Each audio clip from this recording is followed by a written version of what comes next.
Halo semuanya, di video ini kita akan membahas tentang Ultraman Decker episode kedua. Episode kedua diawali dengan kilas balik episode pertama. Di episode kedua ini, King Sofia masih mengisolasi bumi. Lalu kita diperlihatkan para kader TPU yang sedang berlari, juga berlatih seperti karate dan menembak. Asumi yang sedang sendirian memandangi foto keluarganya. Sudah 1 tahun sejak episode pertama, Asumi tidak pernah lagi menjadi Ultraman Decker. Di sini ia mencoba membangkitkan D-Flasher namun gagal. Ia juga bertanya-tanya mengapa dirinya yang terpilih menjadi cahaya.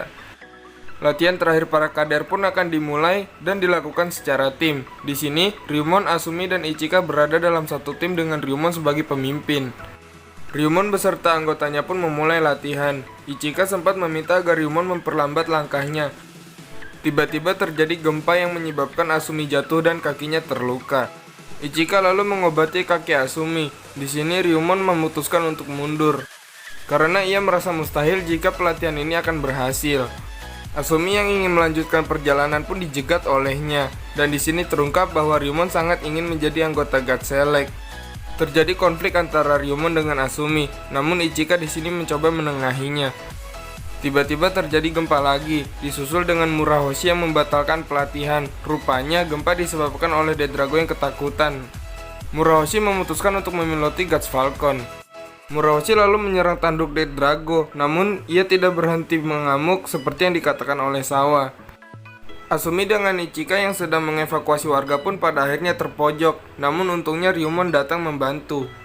Menyadari masih ada Ryumon beserta timnya, Murahoshi pun melindungi mereka dari serangan Death Drago menggunakan Guts Falcon. Asumi lalu pergi bermaksud ingin melawan Death Drago. Ia pun membangkitkan D-Flasher dan akhirnya berhasil. Ultraman Decker pun akhirnya kembali setelah 1 tahun dan langsung melawan Death Drago. Rupanya Decker tidak cukup kuat menghadapi Death Drago, ditambah luka yang dialami Asumi juga berlaku untuk Decker. Saat itulah datang Guts Hawk yang langsung mematahkan tanduk Death Drago yang satunya. Namun di sini Decker masih kewalahan menghadapi Death Drago. Tiba-tiba muncul 3 Mons Dimension Card di depan Asumi. Dan digunakanlah Miklas yang disaman dengan D-Flasher. Bersama Miklas, Decker berhasil memutarbalikkan keadaan. Miklas pun kembali kepada Decker dan Decker berhasil mengalahkan Death Drago dengan Sergeant Dokosen.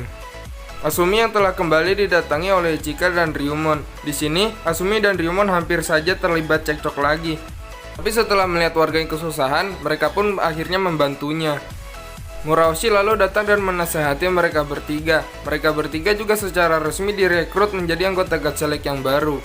Murahoshi sebagai kapten serta Sawa sebagai wakilnya, ditambah Asumi beserta timnya sebagai anggota. Asumi juga sempat bertanya apakah Sawa yang memiloti Guts Hawk dan ternyata bukan, hingga datanglah AI yang memiloti Guts Hawk dan dia adalah Hanetu. Hanetu juga akan menjadi anggota dari God Select. Kini mereka akan menjalani tugas sebagai God Select yang baru.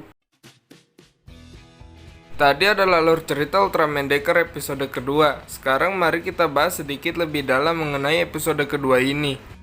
Ada saat ketika Sawa menyebut Neo Maxima. Neo Maxima sendiri adalah teknologi di Neo Frontier Universe Ultraman Dyna yang memungkinkan Guts Eagle untuk melesat jauh dalam waktu yang sangat singkat.